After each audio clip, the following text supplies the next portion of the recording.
troisième partie de ce premier cours sur la révélation et la foi de troisième année. Alors pour vous encourager, tout ça, ça peut vous paraître éventuellement un peu fastidieux. Bon, on peut prendre quelques comparaisons, je sais plus si on les a prises au début de ces enseignements. Si vous regardez tout le temps qu'on passe à étudier, à aller à l'école, dans l'éducation, l'instruction, pour arriver à une certaine situation dans l'existence humaine, qui aura un certain temps, mais un temps limité. Hein.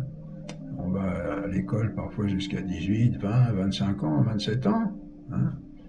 Tout ça pour, en général, c'est pour avoir une bonne situation, hein, pour bien vivre dans ce monde.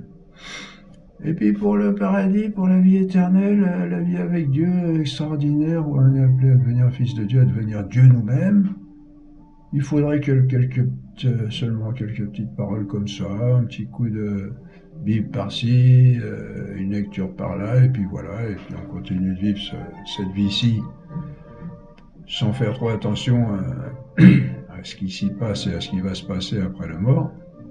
Ah non, vous comprenez que présenté comme ça, vous comprenez que là, il y a un décalage inadmissible. Et il faut, parce qu'il s'agit tout simplement avec Dieu d'entrer dans la sagesse de Dieu, et qui est bien plus grande que la sagesse, que tout ce que l'homme peut acquérir pendant toutes ces années. Hein. Si vous pensez qu'on va à l'école depuis, maintenant c'est à 3 ans, obligatoire à 3 ans, jusqu'à 25 ans, ça fait quand même une vingtaine d'années, ça. Hein. Ça fait quand même un tiers ou un quart de notre vie qu'on passe à se former, hein, pour vivre cette vie-ci, qui pourtant sera peut-être, on mourra peut-être à 30 ans, hein, on ne sait pas. Enfin, pas moi, parce que maintenant je l'ai dépassé. Hein. Vous voyez, il faut relativiser les choses selon leur importance. Voyez. Donc, selon l'importance de la vie éternelle par rapport à cette vie-ci, ben, il faudrait passer encore plus que 20 années d'études. Et vous voyez, là, on parle de 3 années encore, c'est un cours. Et on estimait, quand je donnais ces cours en public, on estimait, on essayait de faire un cours toutes les 3 semaines. Et bon, un cours de 2 heures. Au départ, ils étaient prévus pour 2 heures. Bon, moi, je l'ai fait un peu plus long parce que on peut pas comprendre, hein, si on les fait trop courts. On sait qu'ils sont concentrés en sachant que les gens n'ont pas beaucoup de temps, on essaye de concentrer le maximum dans le minimum de temps. Donc vous voyez, ça comporte deux dangers. Ça comporte d'un côté le danger de ne pas en mettre assez, de ne pas dire assez. Et d'un autre côté, le fait de concentrer, ça rend moins facile l'abord des choses, parce que quand on concentre, on explique moins, et quand on explique moins, ben, c'est moins compréhensible.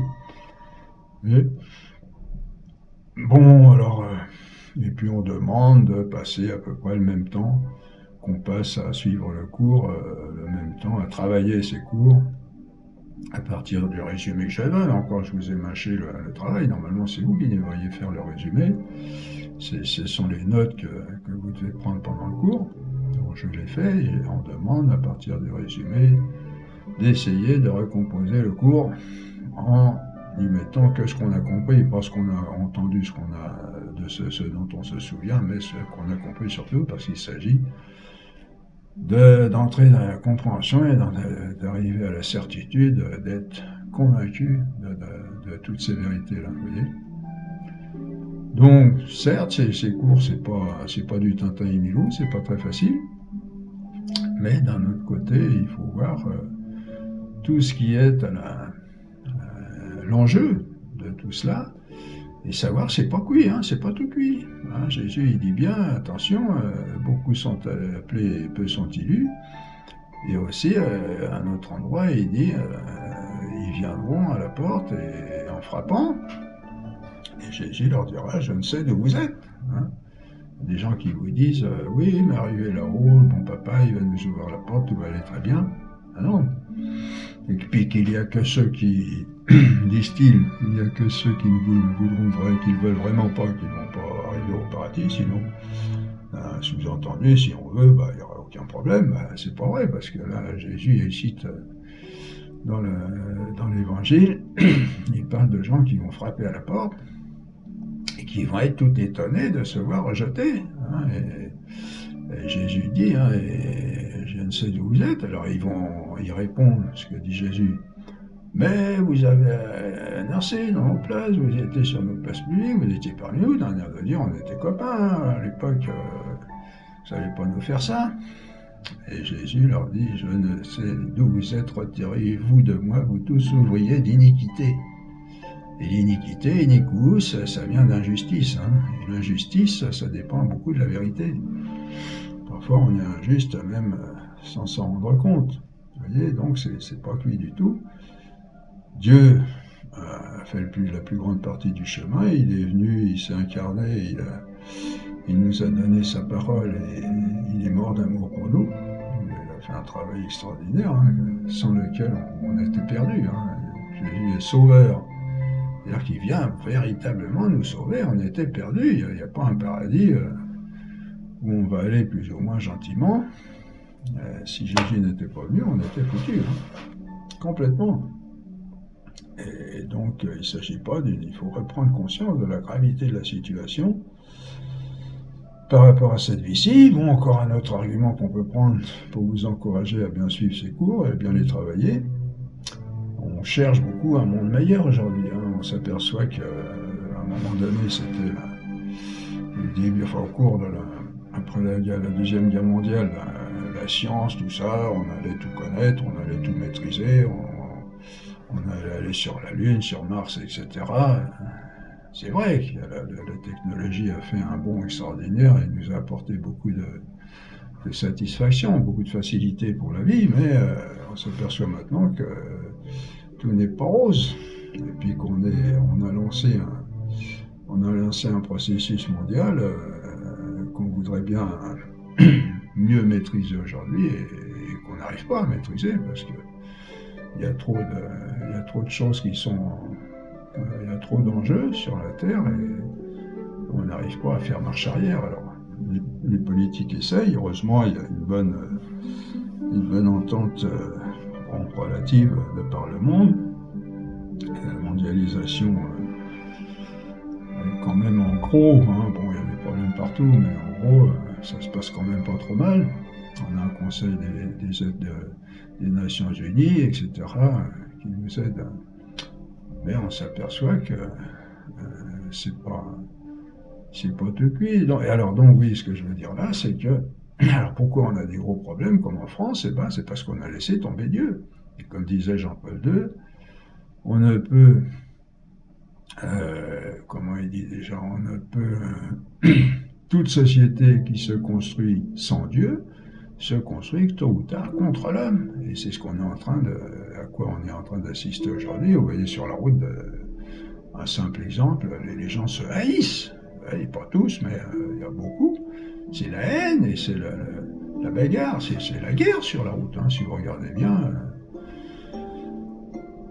Et donc, c'est un petit exemple parmi d'autres, mais il n'y a plus de famille, il n'y a plus de...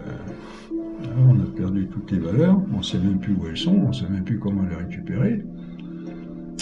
Et tout ça parce qu'on a abandonné Dieu. Donc, donc pour vous encourager à continuer ces cours, à bien les travailler, c'est que cette vie, retrouver Dieu sur la terre, bah c'est la solution qui va nous faire retrouver un bon équilibre parmi nous. Toutes ces belles valeurs qu'on regrette dans le temps, nous les anciens, et qu'on a perdu aujourd'hui, ben, c'est ce chemin-là. Hein.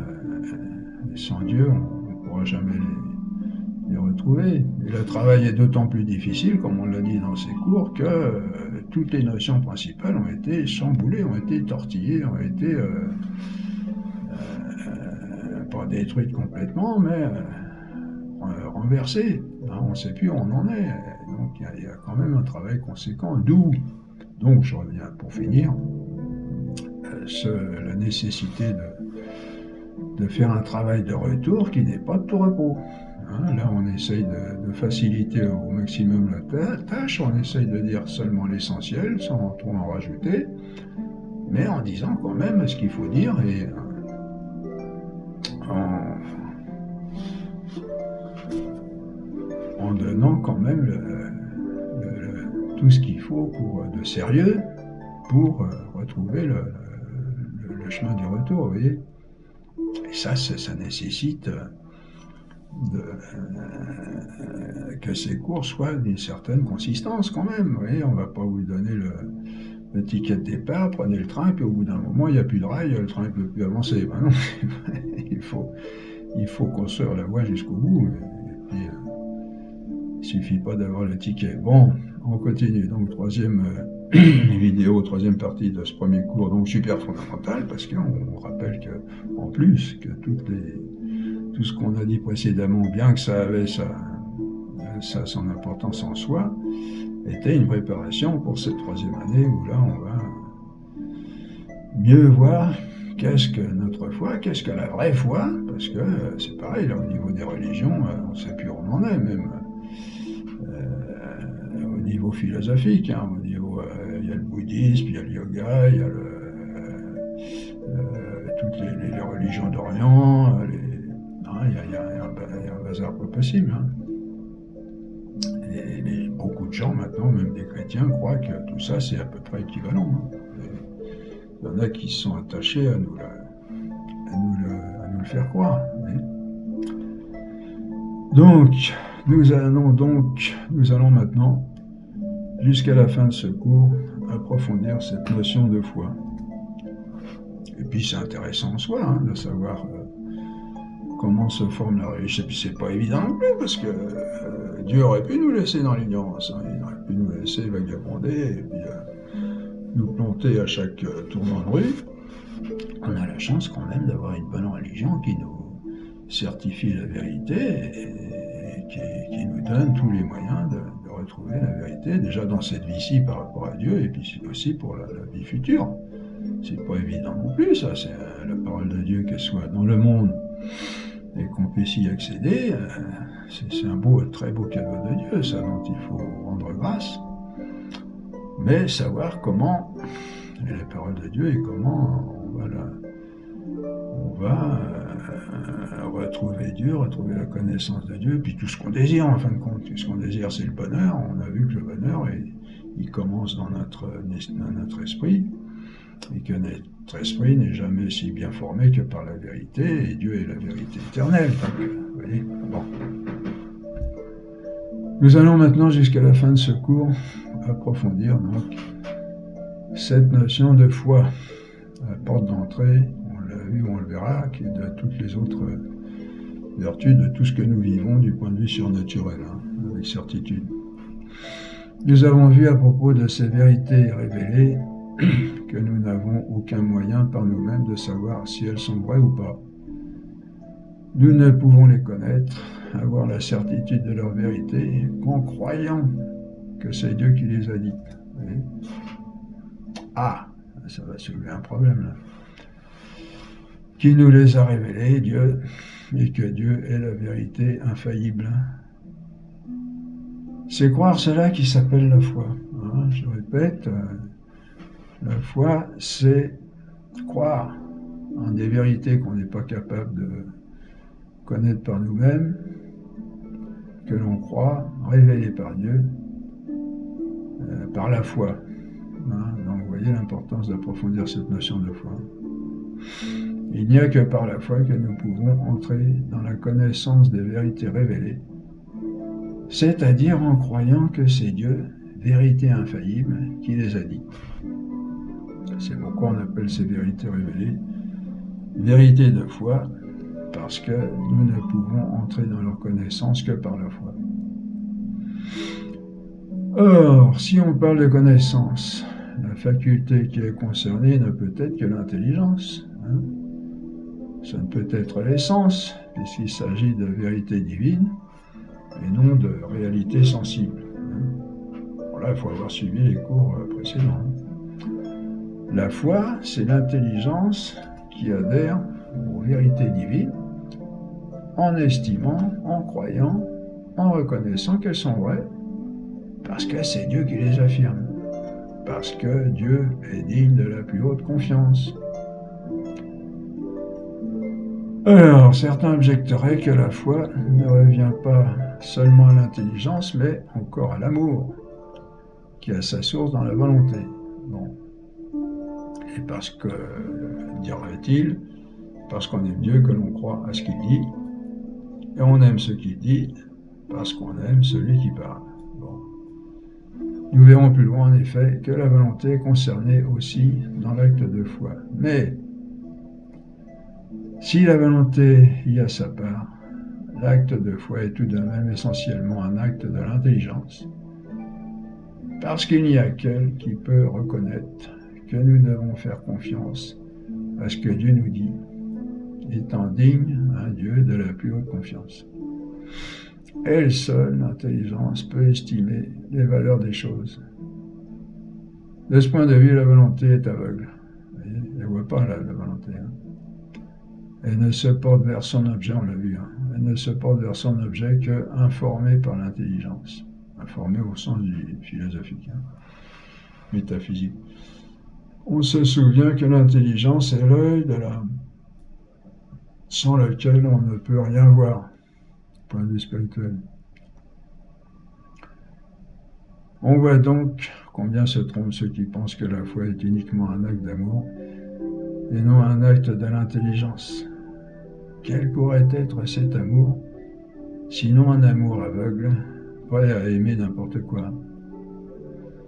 Et de fait, c'est ainsi que naissent toutes les superstitions et les croyances, et même les autres religions, si on peut appeler ça des religions, et l'idolâtrie, qui ne considèrent pas assez la vérité des choses avec l'intelligence, et se laissent emporter par les mouvements désordonnés de leur cœur, de ces gens-là, et en définitive de leur sensibilité, de leur sentimentalité.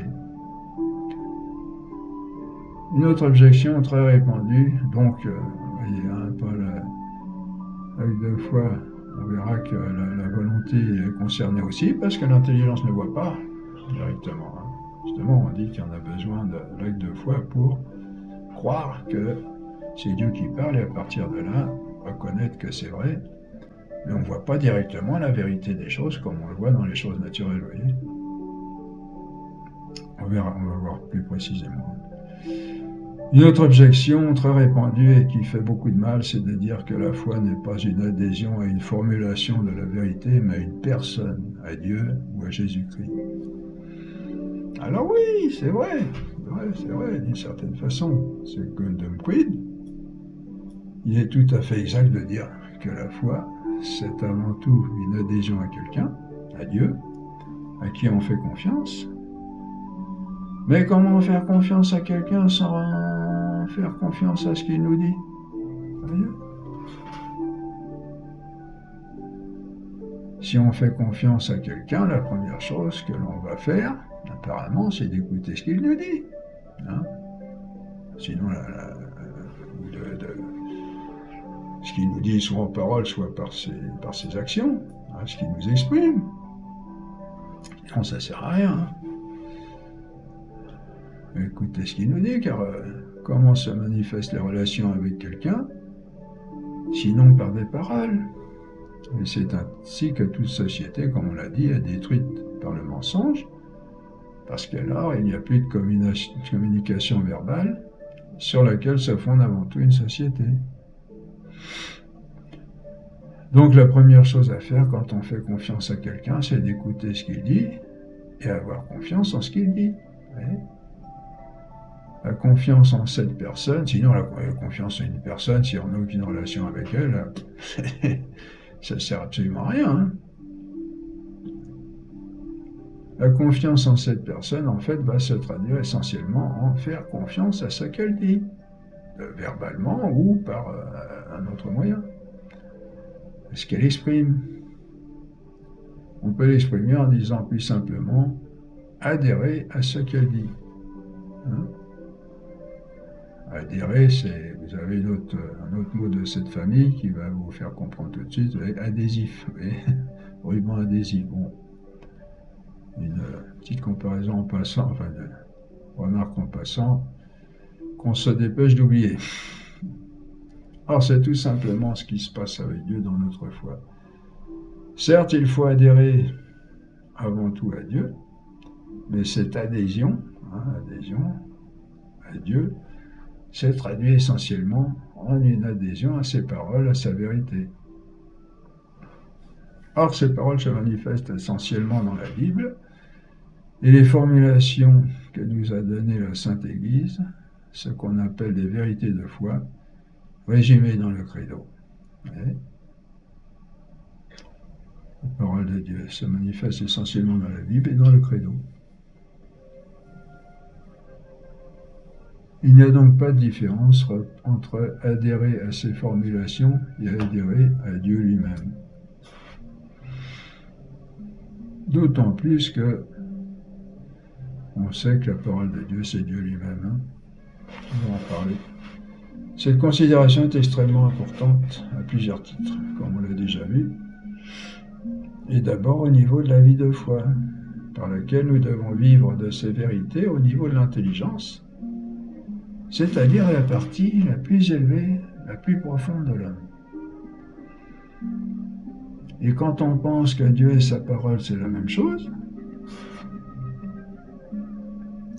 comme on l'a vu, vivre de ces vérités au niveau de l'intelligence, non seulement ce n'est pas se détourner de Dieu vers des formules, mais c'est vivre de la vie de Dieu la plus intense, parce que nous n'avons pas de partie de nous-mêmes plus haute que l'intelligence.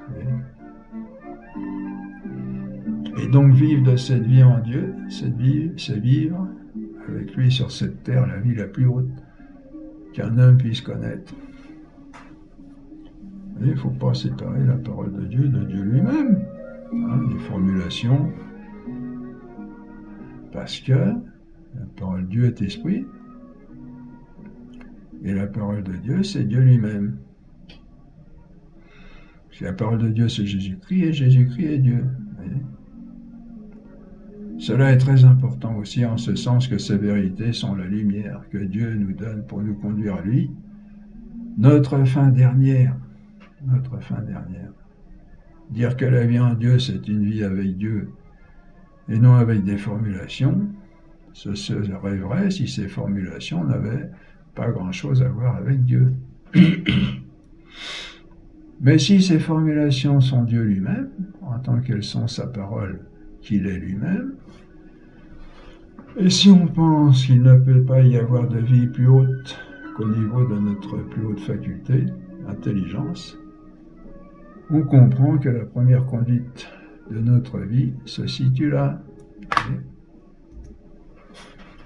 Il faut arrêter de croire que, on en a déjà parlé, que la vie normale c'est la vie du monde avec toute cette agitation, et puis que le cerveau c'est autre chose.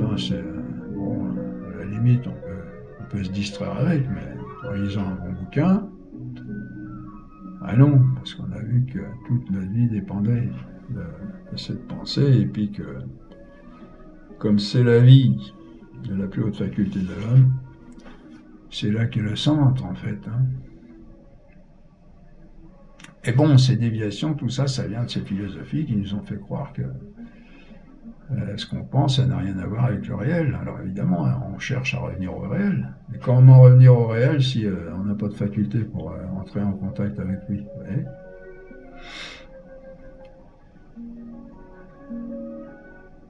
Et donc, parce qu'il y en a qui disent le concret, voilà, le terrain. Nous, on est sur le terrain. Les autres, ils sont dans leur nuage, sous-entendu dans leur nuage.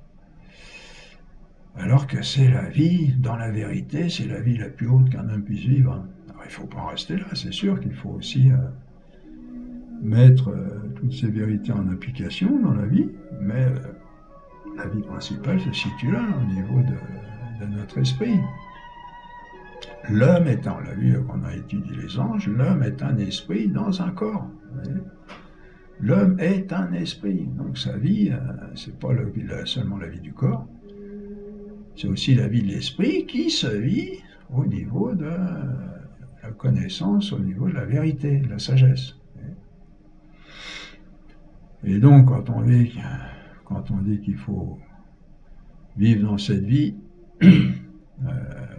apprendre à nous conduire dans cette vie, Et il faut dire que la première chose à faire, c'est de nous conduire là au niveau de ces hautes facultés, et d'abord de l'intelligence.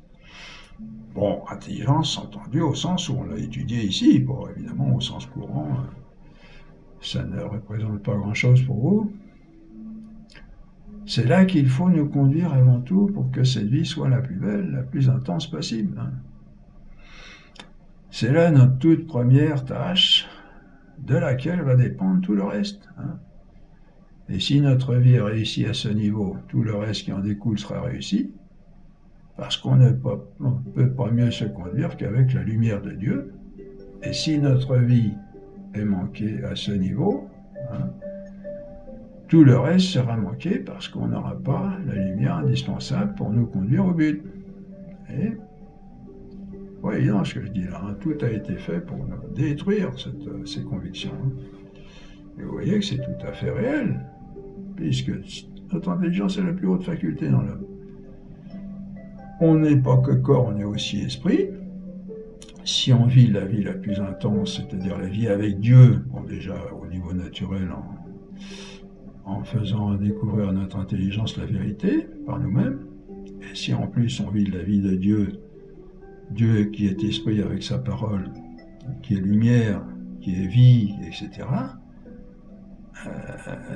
Bon, déjà, il faut comprendre que c'est là qu'on a vie en premier, parce que c'est la partie la plus importante de notre être, et qu'ensuite, tout va découler de là ensuite, puisqu'on ne fait rien sans le réfléchir, sans le penser, sans le projeter, sans le concevoir, et cherchant à le réaliser au moyen de cette faculté. Vous voyez ? Et si c'est loupé à ce niveau-là, ça va donner ce qu'on voit aujourd'hui, malheureusement, dans beaucoup de cas, c'est que les vies sont des vrais désastres. De plus, notre vie à vivre ici-bas, notre conduite, ne se résume-t-elle pas à aimer d'abord Dieu, de tout notre cœur, et notre prochain pour lui? Et comment l'aimer? Plus qu'en lui faisant le plus de place possible dans notre plus haute faculté, l'intelligence, par sa parole qu'il est lui-même. On trouve Dieu dans la nature, dans les créatures, mais on ne le trouvera jamais mieux que dans sa parole. D'autant plus que sa parole et lui, ça fait qu'un. On vient de dire. Vous voyez? C'est ce que je voulais dire aussi là.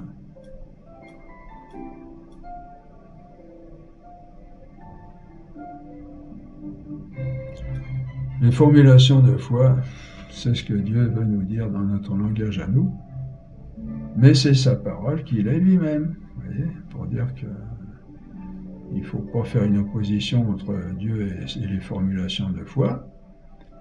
C'est la même chose, dans le sens où, pour les formulations officielles, pour les formulations qu'on pourrait inventer plus ou moins, et puis plus particulièrement comment se conduire dans sa vie avec Dieu, si on n'a pas la connaissance du mode de cette vie. On a déjà parlé aussi de ça, sans savoir comment vivre avec lui. Et où avoir la meilleure connaissance de cette vie que dans la parole de Dieu, car personne ne connaît mieux que le concepteur et le fabricateur les secrets de conception et de fabrication. Vous voyez ? J'ai entendu Dieu. On voit combien se trompent ceux qui croient se rapprocher de Dieu en méprisant sa parole dans ses formulations, pour ne plus vouloir s'attacher qu'à Dieu en personne. Puis en fait, c'est tout, par derrière, la plupart du temps, c'est mensonger. C'est un prétexte pour se débarrasser de cette charge d'avoir des relations intimes avec Dieu. Et à quoi s'attachent-ils en définitive, sinon à leur imagination, à leur sentimentalité et même à leur passion dépravée parfois, ou à leurs idées les plus fantaisistes, n'ayant plus d'autre gouvernail que leur attrait aveugle, puisque la parole de Dieu est le meilleur critère de certitude en ce monde. C'est aussi le désastre de la méthode pédagogique du catéchisme de ces dernières dizaines d'années. On a pensé qu'il fallait mettre fin à la torture de ces pauvres petits chéris qui apprennent jusqu'alors par cœur des formules rébarbatives sans bien comprendre, soi-disant, ce que signifiait, alors qu'on savait dans leur cœur pour leur vie entière ce qu'il y a de plus beau au monde, la parole de Dieu. Certes, il ne faut pas en rester aux formules, bien sûr, sans bien les comprendre, sinon les enfants grandissant, auront au fait de tout perdre. Elles sont comme des graines qu'il faut arroser par la prière et faire croître par la méditation et la saine instruction, et l'expérience aussi. Mais ce sont les meilleures des graines, c'est la vie en Dieu, c'est Dieu lui-même vivant dans la meilleure partie de nous-mêmes, que l'on peut appeler notre cœur. Souvenons-nous aussi, entre parenthèses, on en reparlera, que la meilleure affection, notre meilleure affection spirituelle, c'est l'Eucharistie. Et dans l'Eucharistie, vous avez la table de la parole, comme on dit, et la table de l'Eucharistie.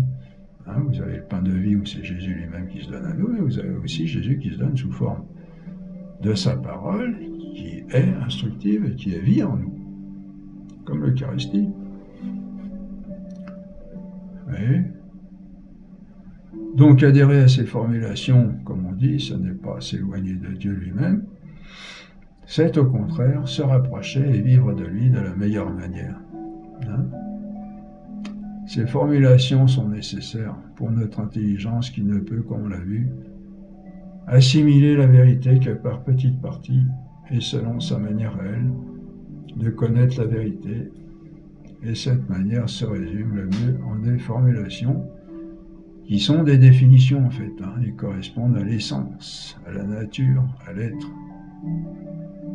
L'être de Dieu, absolu, infini et parfait, absolument simple en lui-même, est présenté à notre connaissance comme décomposé par petites parties pour que nous puissions le découvrir peu à peu et progressivement, comme c'est la manière naturelle pour nous de connaître selon la faiblesse de notre intelligence. Bon, ceux qui ne savent pas, les jeunes en particulier, qui n'ont peut-être plus cette façon de présenter les choses sous forme de formulation, comme on le faisait au catéchisme il y a quelques dizaines d'années, donc à recourir à des anciens catéchismes, et puis voir... vous avez encore quand même maintenant l'acte de foi, l'acte de charité, les 10 commandements, l'acte de contrition,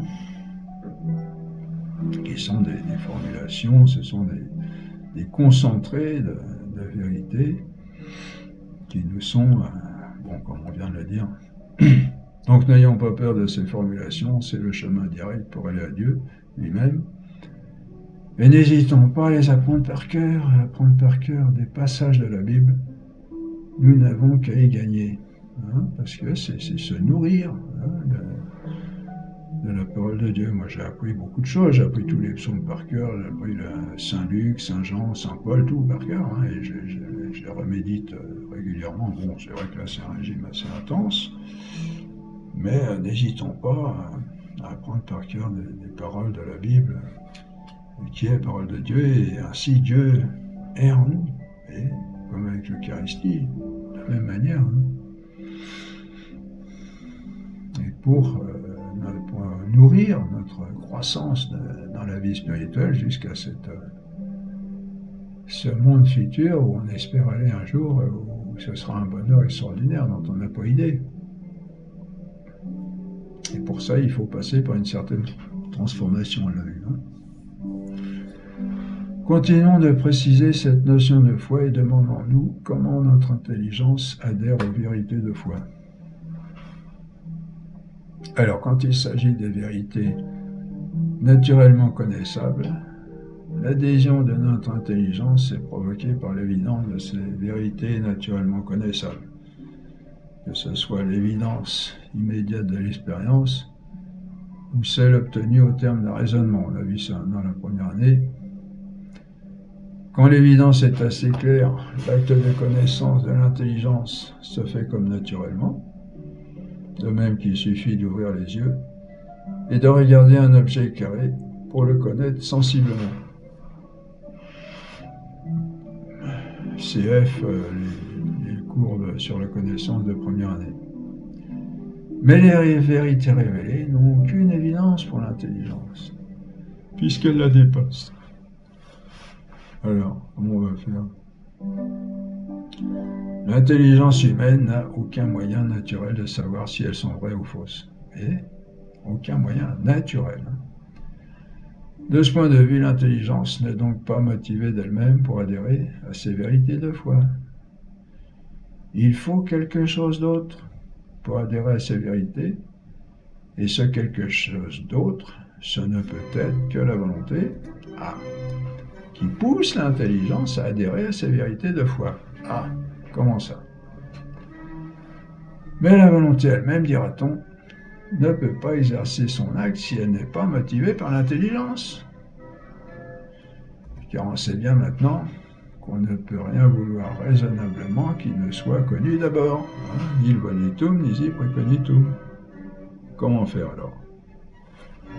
Si l'intelligence dépend de la volonté, et la volonté dépend de l'intelligence, on risque de tourner en rond et de jamais connaître. Eh bien oui, l'intelligence dépend de la volonté et la volonté de l'intelligence, mais pas au même niveau. Et Singodum quid. Les deux actes de l'intelligence ne sont pas les mêmes. Le premier, chronologiquement, c'est celui par lequel elle voit et comprend clairement qu'elle peut croire à ce qui est dit, parce que cela vient de Dieu, qui ne peut ni se tromper, ni nous tromper. C'est ce qu'on appelle les motifs de la foi, que l'on verra au prochain cours, qui nous disent que nous pouvons croire. On peut y aller, là c'est bon, ça marche. De là, la volonté peut entrer en acte, se porter vers ce bien, et pousser l'intelligence à adhérer effectivement à tout ce que Dieu dit.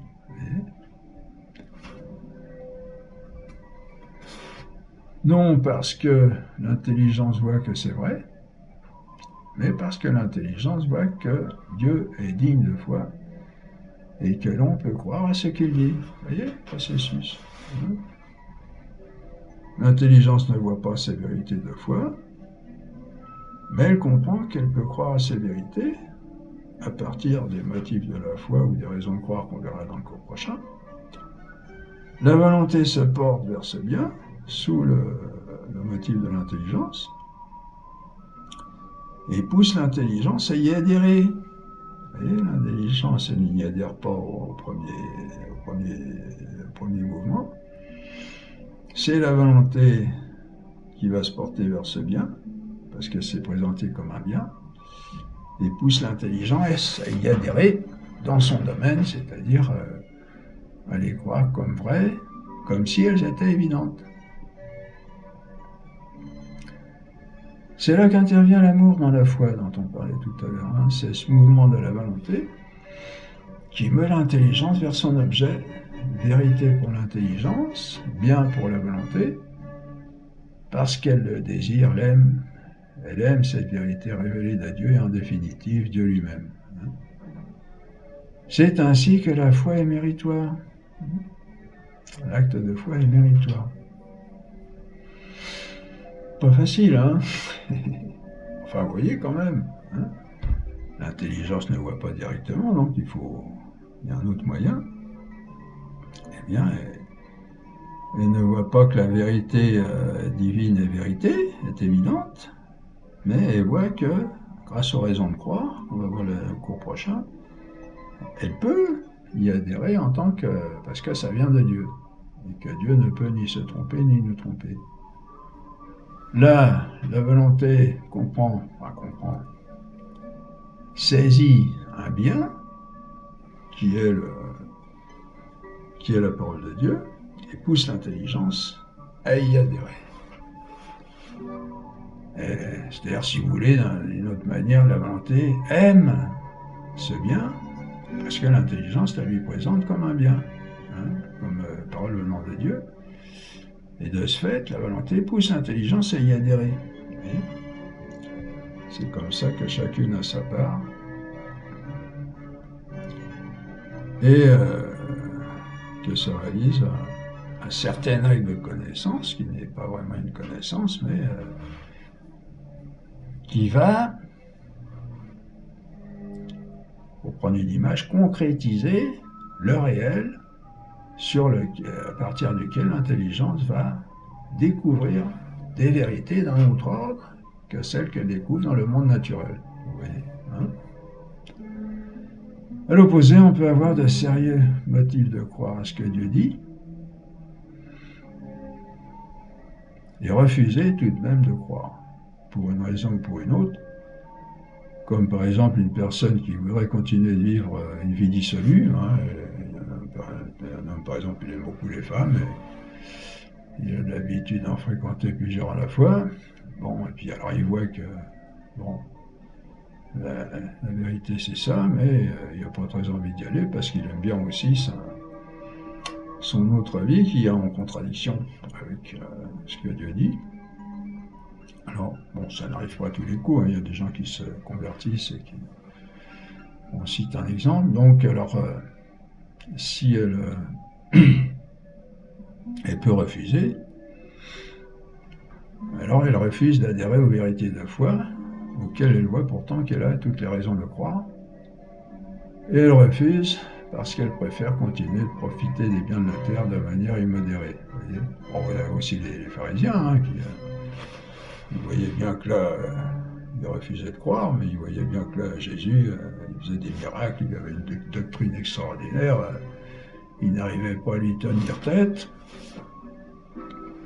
Mais la religion, pour eux, comme ils la concevaient, comme ils la pratiquaient, c'était leur gagne-pain, et puis c'était leur gloire aussi. Hein, et alors, chez ce Jésus là, qui venait mettre du désordre dans tout ça, ils n'étaient pas très bien accueillis, ça remettait en cause leur...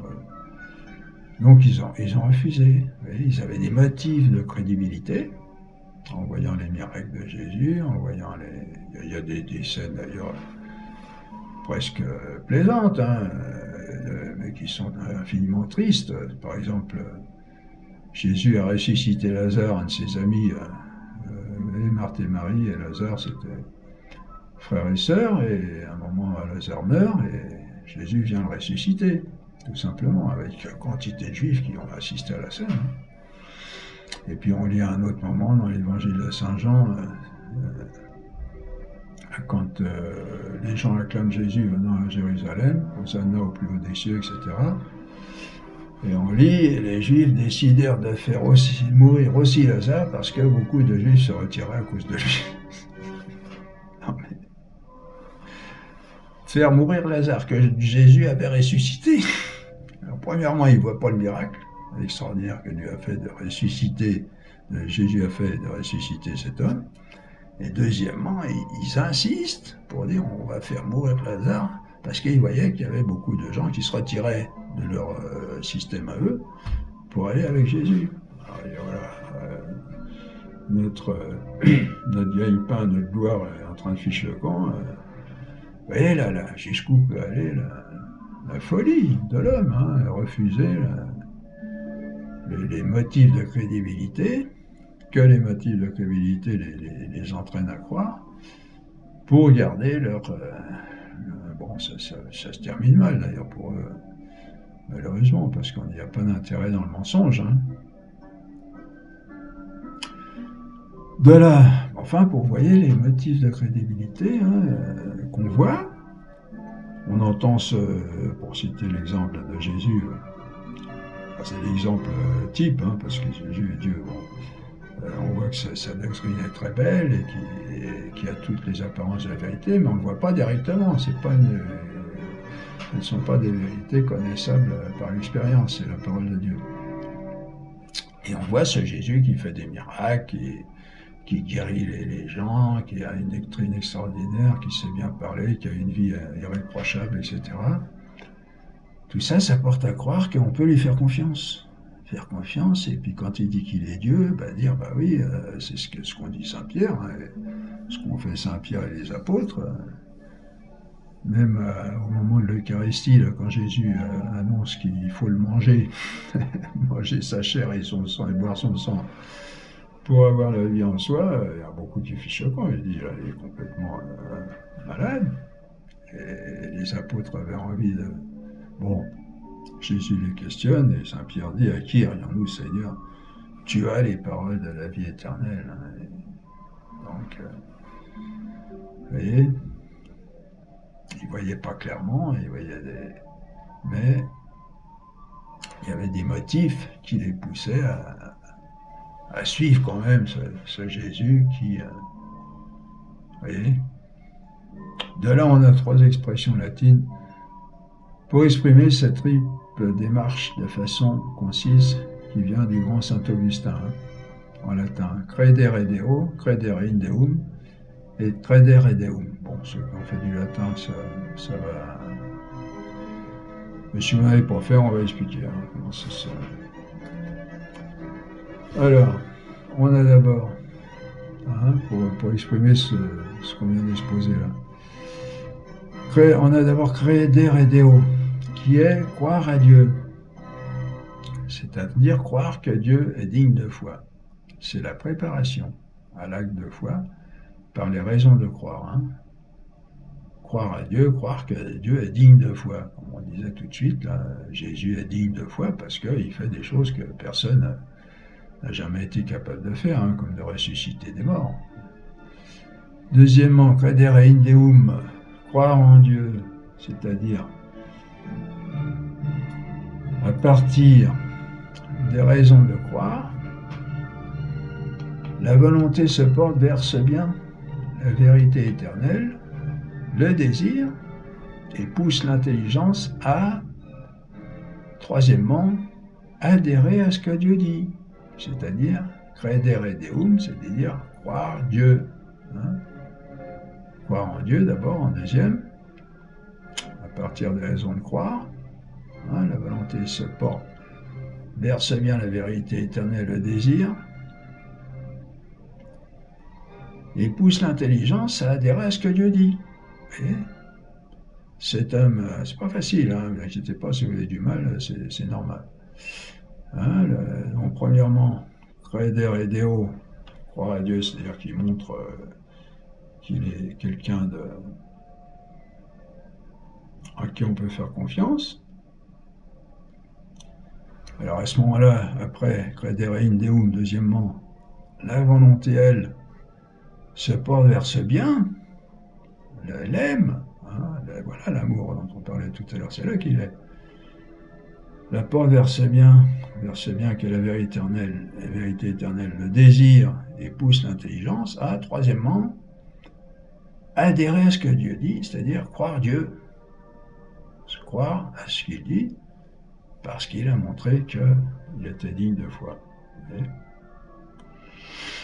On dit que ce mouvement de la volonté qui pousse l'intelligence à adhérer à ce que Dieu dit est la forme de la foi, que c'est cela qui donne à la foi ce qu'elle doit être. Et tout l'essentiel est là, oui.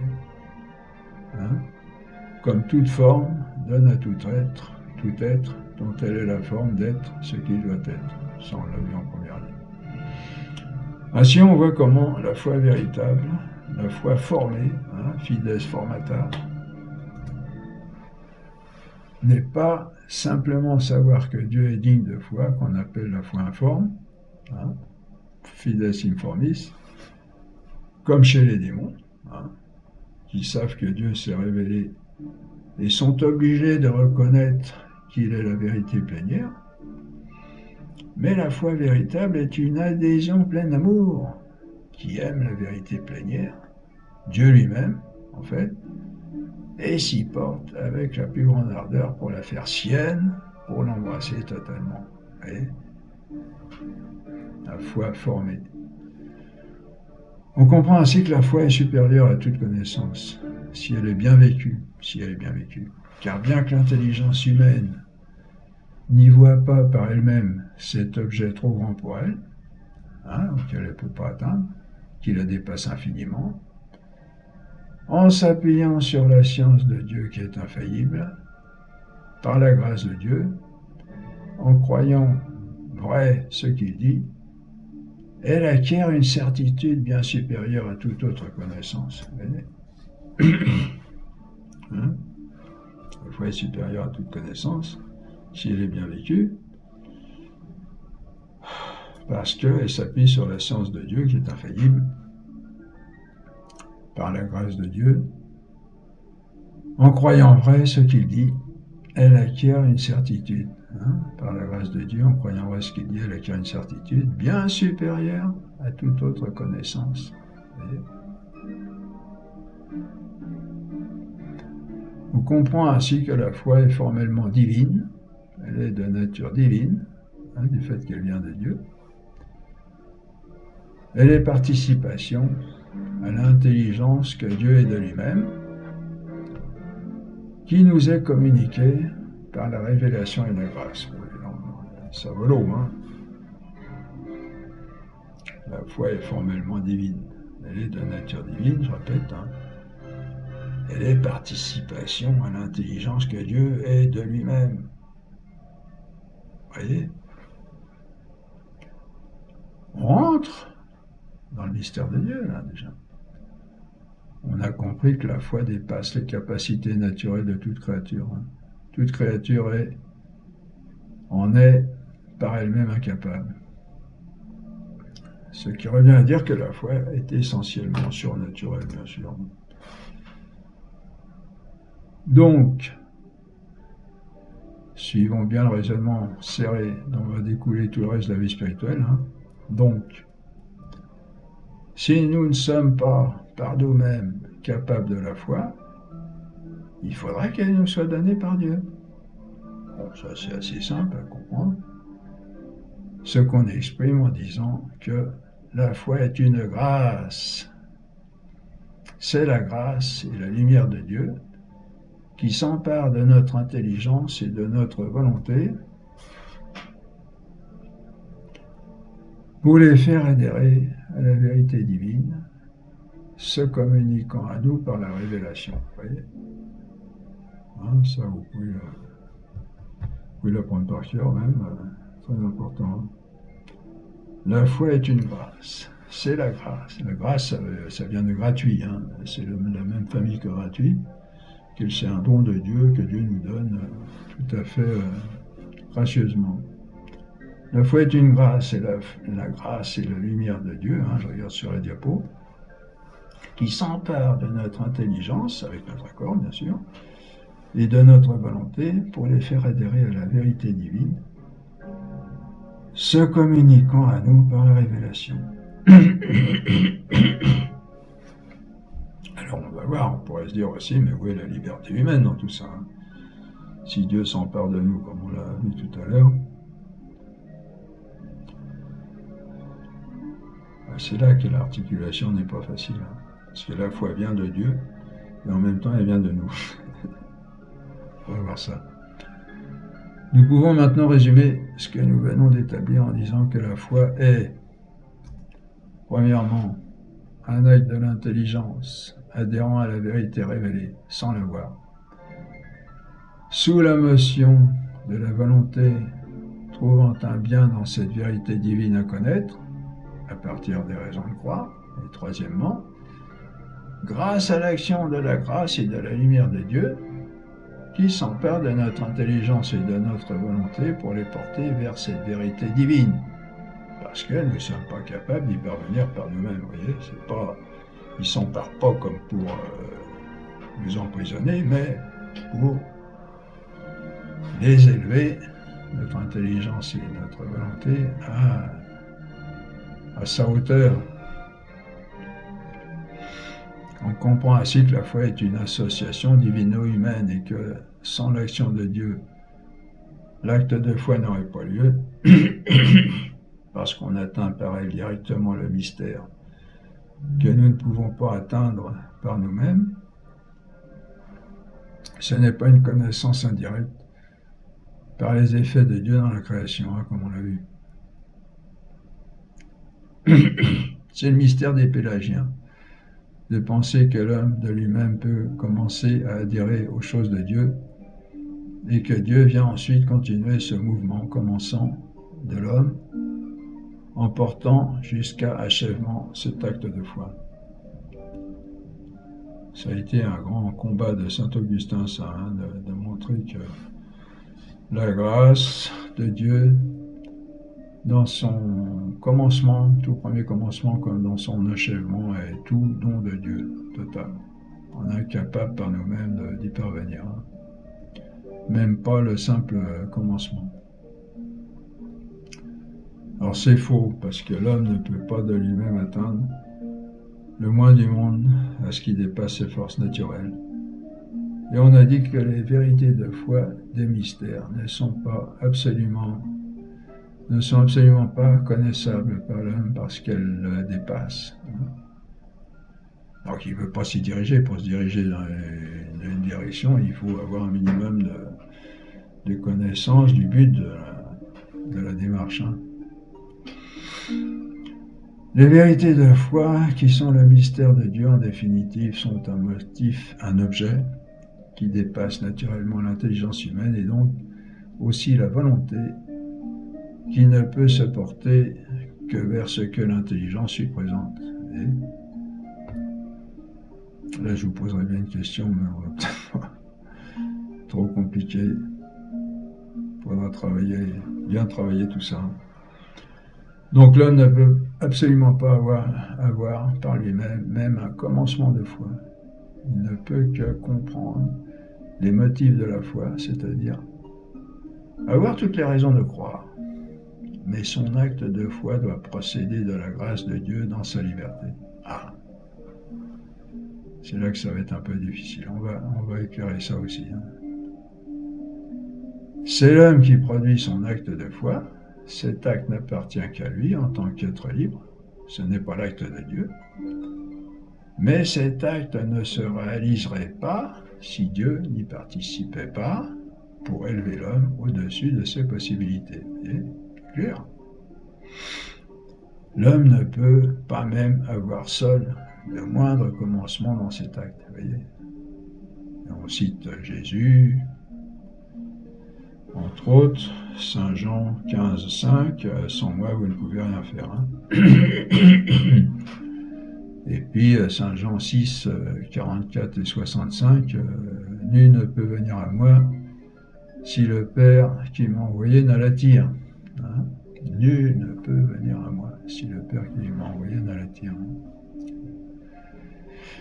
Et puis Saint Paul, c'est par la grâce que vous êtes sauvés, par le moyen de la foi. Ça ne vient pas de vous, c'est le don de Dieu. Ce n'est point par les œuvres, afin que nul ne se glorifie. Vous voyez, Éphésiens 2, 8, 9. Chapitre 2, versets 8, 9.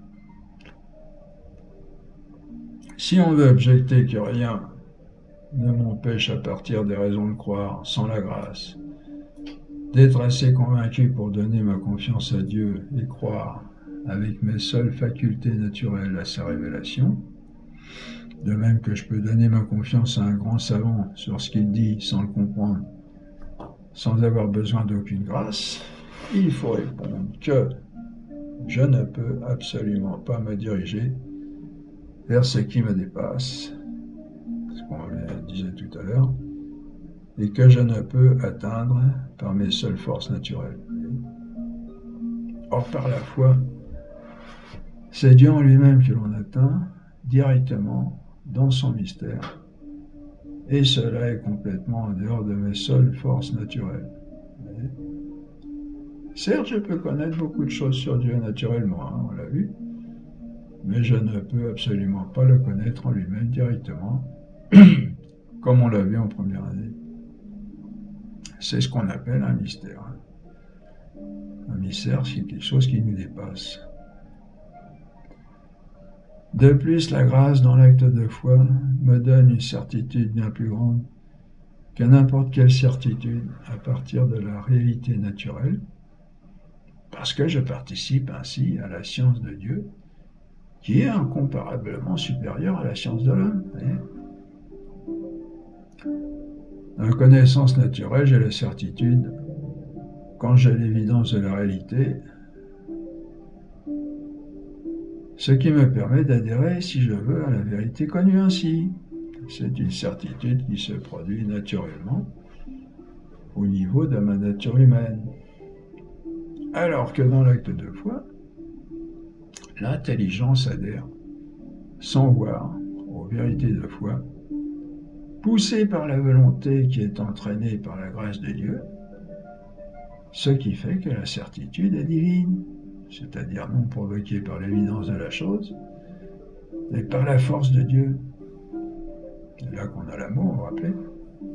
Ce qui fait que cette certitude est beaucoup plus grande que toutes celles que nous avons naturellement. Par exemple, si je lis au début de la Bible, au commencement, Dieu créa le ciel et la terre. Je peux très bien comprendre naturellement, sans la foi, ce que cela veut dire, et envisager que cela a pu être ainsi, mais je n'en aurai jamais, sans la foi, la certitude que donne la foi, la certitude que cela s'est effectivement passé ainsi, voyez, sans aucun doute, comme si j'en avais la pleine évidence. Et cela est un don de Dieu, ça ne vient pas de nous, parce que nous ne sommes plus dans le domaine naturel, nous participons ainsi directement à la science de Dieu. Nous allons directement dans le mystère par sa grâce. Et on ne peut pas dire que ça ne soit pas bien expliqué. La comparaison avec le savant n'est pas bonne, parce que ce qu'il dit, même si ça dépasse mon intelligence personnelle, ne dépasse pas mon intelligence naturelle, parce que je suis de la même nature que lui, alors que Dieu dépasse infiniment notre nature. Donc l'acte de foi ne peut absolument pas se réaliser sans Dieu. À l'inverse, si la foi est une coopération divine ou humaine, qui ne peut absolument pas se réaliser sans Dieu, elle peut aussi ne pas se réaliser si l'homme le refuse. On peut en effet se demander si l'acte de foi est un acte de l'intelligence poussé par la volonté à adhérer aux vérités divines, et si l'intelligence et la volonté sont poussées par la grâce de Dieu à adhérer à ces vérités, si cet acte est vraiment libre. Si c'est Dieu qui fait tout, nous, qu'est-ce qu'on fait dans tout ça, hein? Où est notre liberté aussi?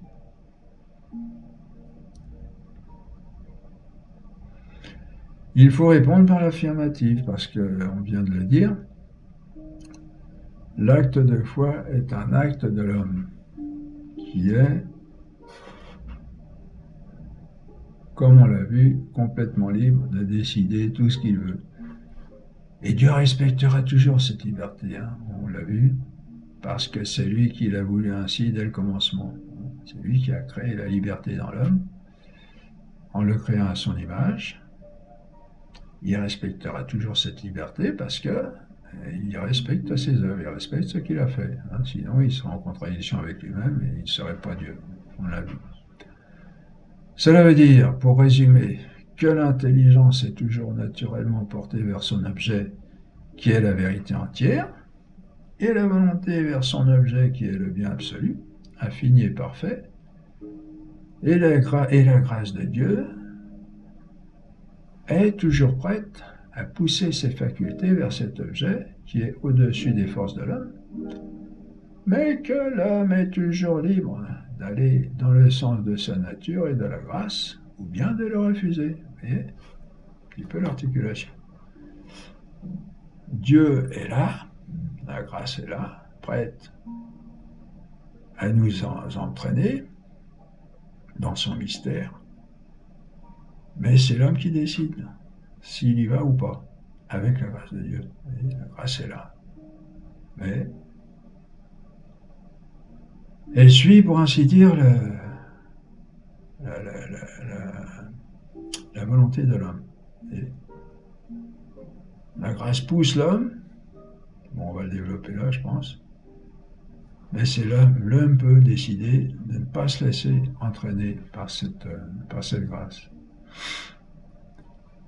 La grâce n'entrera en jeu que dans la mesure où l'homme est disposé à aller dans le sens de sa nature, qui est faite pour le bien infini. Vous voyez, l'homme reste toujours libre d'aller selon la foi ou non. Et il peut l'abandonner, malheureusement, comme il veut, s'il refuse d'aller selon sa nature et la grâce. Et il peut même la retrouver. Hein. Il est sur le chemin de la foi, dès l'instant où il laisse sa nature et la grâce le porter vers la vérité divine. Où il laisse et en même temps, il accomplit l'acte d'aller vers. Les motifs de la foi que l'on étudiera au prochain cours sont un chemin vers la foi, une préparation, mais ils ne constituent pas la foi, même pas le commencement. Ils sont une préparation très importante, indispensable même, car il serait fautif de croire sans raison. Voyez. Il montre qu'il n'y a pas de contradiction à croire, mais au contraire, tous les avantages pour nous, ces motifs de foi, ces raisons de croire, mais ils ne constituent pas l'acte de foi, que nous ne pouvons produire par nous-mêmes, parce que le but est hors de notre portée, on répète encore une fois. Ces motifs, c'est le sujet de la science qu'on appelle l'apologétique, les motifs de croire, les raisons de croire. Apologétique, un chemin de préparation vers la foi. C'est ce dont se servent en particulier les prédicateurs pour amener à la foi. Mais la foi est un don de Dieu qui vient à l'aide de notre nature trop faible pour atteindre nos vérités divines. L'apologétique, c'est le travail de Saint Jean-Baptiste de préparation du chemin au Seigneur. Il n'était pas la lumière, comme on dit dans l'Écriture, mais le témoignage de la lumière. Il s'ensuit que la certitude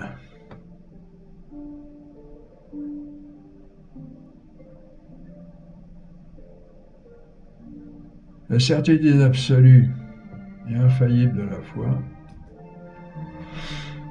ne dépend pas du degré variable de nos raisons de croire, de cette préparation. Certains peuvent avoir beaucoup de raisons de croire, d'autres moins. Le principal est d'en avoir suffisamment pour passer à la foi elle-même, assistée de la grâce divine, et ensuite de croire dans cette foi.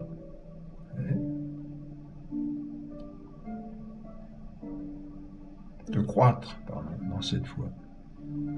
Je répète, le principal est d'en avoir suffisamment des raisons de croire pour passer à la foi, elle-même assistée de la grâce divine, et ensuite de croître dans cette foi. Il est cependant très important d'avoir des raisons de croire très solides, qui reposent sur la seule raison humaine, comme on a eu l'occasion d'en voir dans ces années précédentes, les deux premières, car elles sont, ces raisons, comme le fondement de la foi. Et si elles ne sont pas assez solides, la foi qui se construit dessus risque de s'effondrer. Quand on a compris, par exemple, avec la raison humaine que Dieu est la sagesse et l'amour infini, on est tout de même mieux armé devant les difficultés que celui qui croit simplement parce que sa famille pratiquante l'a entraîné dans son mouvement. L'importance des raisons de croire, non seulement au début, mais aussi pendant tout le temps de la vie de foi. Si la foi se compare à une plante, comme le fait à plusieurs reprises Jésus lui-même, on peut comparer ces raisons de croire à la préparation de la terre, où va pousser cette plante de la foi. Vous voyez, c'est pas quelques marches d'escalier, un escabeau qu'on va ensuite éjecter et puis monter par les marches de la foi. C'est plutôt comparable à la terre dans laquelle la graine de la foi va être plantée et poussée. Et on comprend que mieux la terre sera préparée et entretenue, plus et mieux la plante pourra s'y développer. Bon, c'est peut-être pas oui, j'ai mis ça comme ça, mais peut-être il serait plus juste de dire que la raison de croire, c'est la préparation de la terre. La terre, c'est notre cœur, en fait, je pense plutôt, c'est pas les raisons de croire. parce que la plante ne va pas être plantée dans la raison de croire. Et là, j'ai fait une erreur. La terre, c'est nous-mêmes, c'est notre âme, c'est notre cœur. L'intelligence, c'est notre volonté. Et là, ah ben si, c'est ce que je dis, oui, on peut comparer ces raisons de croire à la préparation de la terre. Oui, si, c'est bon. Où va pousser cette plante de la foi, pardon.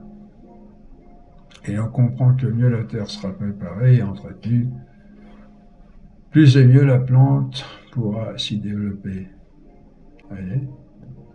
La préparation de la terre n'est pas la plante, mais la plante ne peut pas s'en passer. Et parce que sinon, elle va être... Jésus en parle, hein, on va en reparler d'ailleurs, je pense. Quand il dit que la graine peut être semée sur le bord du chemin, sur le chemin, ou sur des cailloux, ou parmi les ronces et les épines, et puis aussi dans la bonne terre. Hein. Il parle des diverses situations où est le cœur de l'homme, là où Jésus, lui, sème sa parole. Il dit attention, pas directement, mais par cette image de ces paraboles, qu'il faut faire très attention à bien préparer la terre pour bien recevoir ce message de Jésus, Dieu fait homme sur la terre, hein, qui est venu parmi nous annoncer ces merveilles.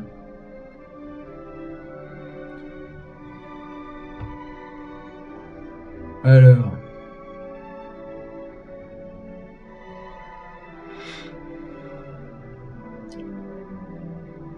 donc oui, si la foi se compare à une plante, comme on l'a fait à plusieurs reprises, Jésus, comme le fait à plusieurs reprises Jésus, on peut comparer ces raisons de croire à la préparation de la terre où va pousser cette plante à la fois. Alors, cela veut dire en particulier que ces raisons de croire ne servent pas seulement au départ pour passer à la foi, comme on le disait, mais elles servent toute la vie comme fondement à la foi. Hein? Un fondement, c'est pas tout à fait le terme, hein, comme condition favorable à la croissance de la foi en nous. D'où l'importance de les entretenir, ces raisons de croire, et de les faire croître si possible en même temps que la foi. Mais on le répète, la foi n'en dépend pas dans son essence. Hein, ce n'est pas les raisons de croire ne sont qu'une préparation à la foi. Bon, le jardinier, il prépare la terre au départ pour planter, mais après, il continue d'entretenir la terre pour permettre à la foi de croître. Hein. Pas que les épines et les ronces viennent étouffer cette plante. La foi ensuite peut devenir tellement développée qu'elle puisse s'en passer. Hein, voilà. De même qu'un grand arbre robuste qui a eu besoin de soins et de protection dans la tendresse de ses jeunes années, pourra se passer de toute protection et préparation parce qu'il aura surpassé tout ce qui aurait pu lui porter atteinte, hein, comme les mauvaises herbes, les arbres compétiteurs et les intempéries. Bon, les arbres compétiteurs, c'est sûr qu'il peut y en avoir qui soient plus forts que lui. Bon, il faut s'arranger pour qu'il n'en soit pas gêné. D'où l'importance ensuite de faire croître cette foi pour la rendre inaltérable, comme les grands chênes. Et il ne suffit pas de préparer la terre pour que la plante puisse se développer, mais il faut l'entretenir toute la vie contre la défendre, contre ce qui pourrait lui porter atteinte. Hein. Et c'est alors que le Seigneur le mènera dans la nuit de la foi dont on a parlé, pour lui faire abandonner toute attache sensible et naturelle, et la faire se développer dans toute sa pureté, dans la pureté de l'amour de Dieu. Bon, je ne reviens pas sur la nuit de la foi, vous rechercherez dans les cours précédents où on en a parlé, si vous le voulez, qui est un temps de purification pour que notre foi, notre amour soit vraiment pur, purifié, c'est-à-dire qu'il soit détaché de tout amour propre en particulier.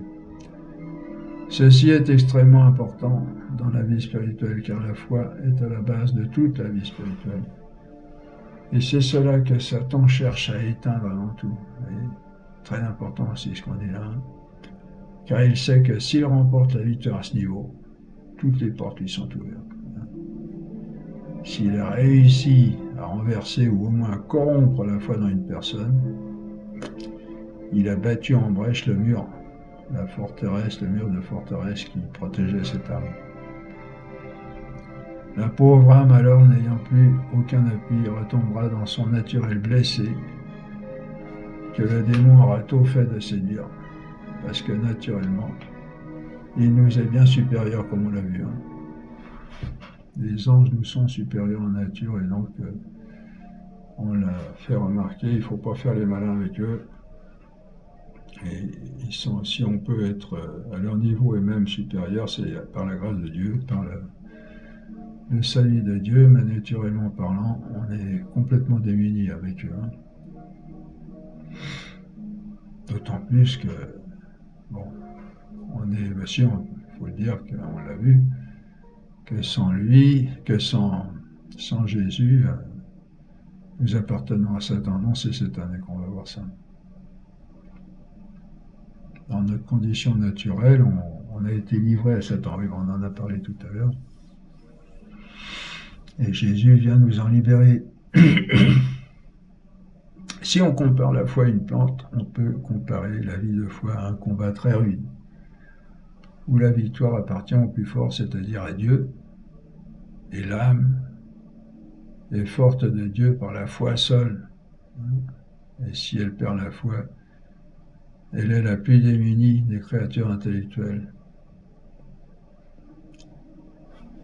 Tout cela a bien été montré par notre Seigneur dans la parabole de la graine, voilà, donc comme on l'a dit, qui représente la parole de Dieu, cette graine semée qui tombe le long du chemin, chez ces gens qui se laissent piétiner par n'importe quelle opinion, et combien il y en a aujourd'hui, sans rechercher profondément la sagesse.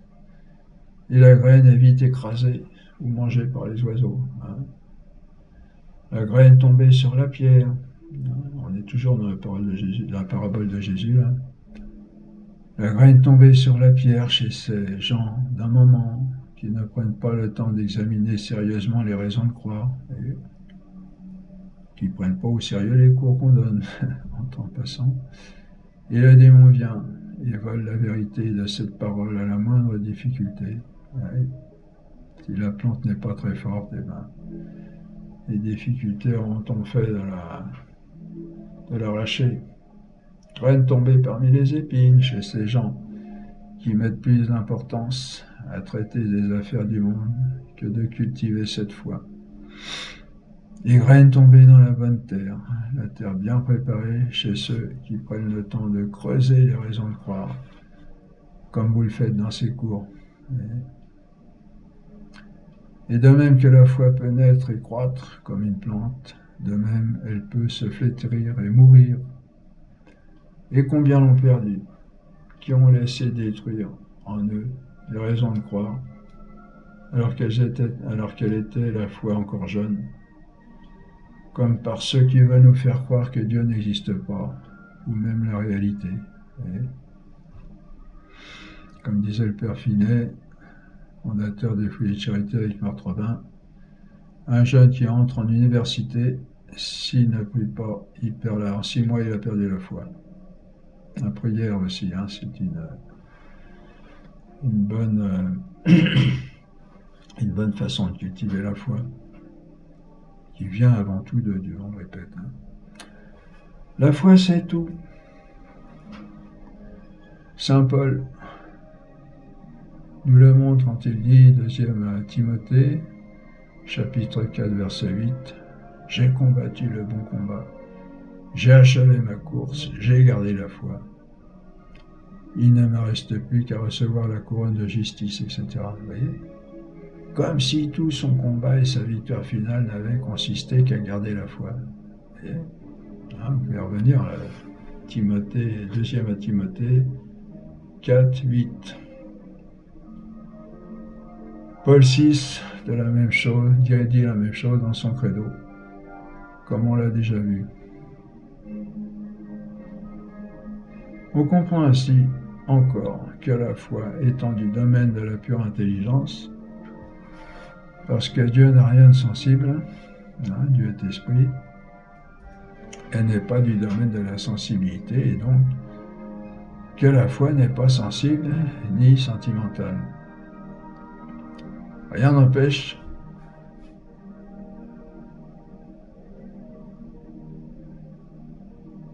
le Seigneur de donner des grâces sensibles de sa présence en l'homme. Moi j'en ai, par exemple. Mais la foi ne consiste pas à sentir, ni à avoir un sentiment quelconque. Elle est exclusivement du domaine de l'intelligence. Si le Seigneur nous donne des grâces sensibles, réjouissons-nous-en, hein, mais ne nous y attachons pas outre mesure. Là n'est pas l'essentiel.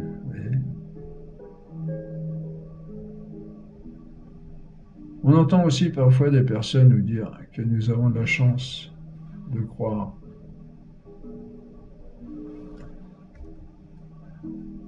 Que eux n'ont pas cette chance, comme s'il s'agissait d'une tombola.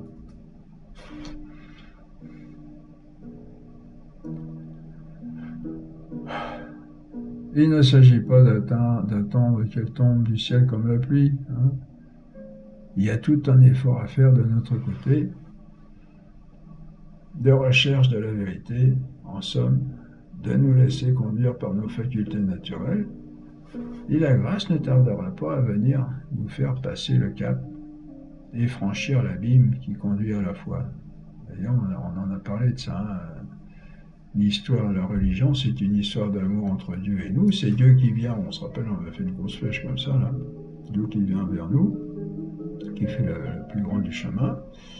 Mais il faut aussi la petite flèche, qui est nous, qui va à la rencontre de Dieu, parce qu'il s'agit d'une histoire d'amour, et une histoire d'amour, et l'amour, ça vit toujours à deux. Hein.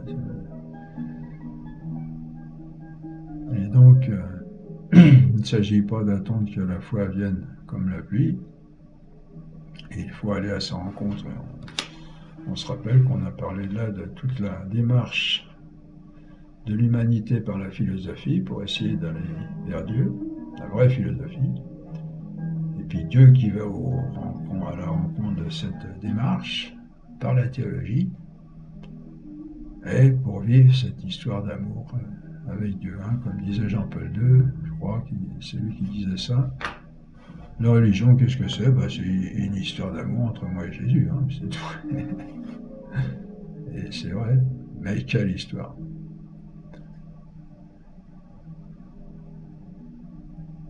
On peut ajouter une précision au sujet de l'Église, qui a eu une certaine croissance au cours de l'histoire dans les vérités de foi. Eh bien, ce n'est pas la foi qui a cru, hein, du sens de croître. Ce sont les explicitations de la foi qui se sont étendues, mais la foi de l'Église est restée la même dans son essence depuis le début, car toute la révélation a été faite depuis Jésus-Christ, comme on l'a dit. Dieu a tout dit en son Fils Jésus-Christ. C'est logique, hein, puisque c'est la parole de Dieu, c'est ça. La conception de lui-même, on l'a vu dans le mystère de la Sainte Trinité. Non, on le verra pas, on va le voir plus tard. Et donc Dieu, Jésus-Christ est tout Dieu. Hein, il n'y a pas de différence du point de vue de la divinité entre Dieu le Père et Dieu le Fils. Hein, c'est le même, on le verra aussi, c'est le même Dieu, Dieu unique en trois personnes, c'est le mystère de la Sainte Trinité.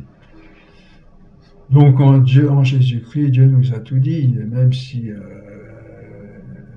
il n'y a que 4 évangiles, bon, c'est déjà pas mal, mais on s'imagine que Dieu est bien plus que tout ça. D'ailleurs, Saint Jean dit à un moment donné que s'il avait fallu écrire tout ce que Jésus a dit, c'est, bon, il exagère un petit peu peut-être, mais il y a une part de vérité, je pense, s'il fallait écrire tout ce que Jésus a dit, le monde entier ne suffirait pas à contenir tous les livres qu'on écrirait, mais ça nous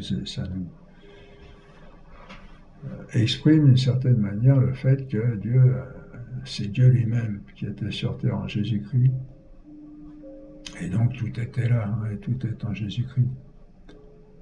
Et tout le reste dans l'Église qui semble avoir été ajouté est une explicitation de cette révélation en Jésus-Christ, hein, qu'on n'a pas fini de contempler. Ce ne sont pas des vérités nouvelles. Saint Jean de la Croix, bon, je vous en rajoute un petit peu, si ça suffit pas. Bon, ce cours est très riche, mais vous pourrez étudier ça, parcourir cela à votre rythme par la suite. Même Saint Jean de la Croix qui dit, un des deux, je pense, les deux plus grands docteurs mystiques, Saint Jean de la Croix et Sainte Thérèse d'Avila. Saint Jean de la Croix dit que il n'y a pas, on peut avoir des révélations particulières, mais il n'y a pas à chercher à savoir quelque chose de plus que ce qui nous a été révélé en Jésus-Christ, parce qu'en Jésus-Christ, ça a été la révélation plénière. Voilà. J'espère que vous êtes encore vivant après ce cours qui est certainement difficile. Il a été difficile pour moi pour le mettre au point, pour vous l'expliquer le mieux possible. Et bien voilà, à vous de travailler maintenant pour le comprendre le mieux possible et en vivre, surtout, et réussir à parvenir à tout ce que Dieu nous promet, tout ce que Dieu veut réaliser en nous et par nous. Voilà, merci de votre attention, votre courage, mais ça vaut la peine pour vous et puis pour tous ceux sur lesquels vous aurez une influence, pour les aider à retrouver le bon chemin dans cette vie un petit peu perturbée, un peu beaucoup. Aujourd'hui, voilà, bon courage, merci, à bientôt pour le prochain cours.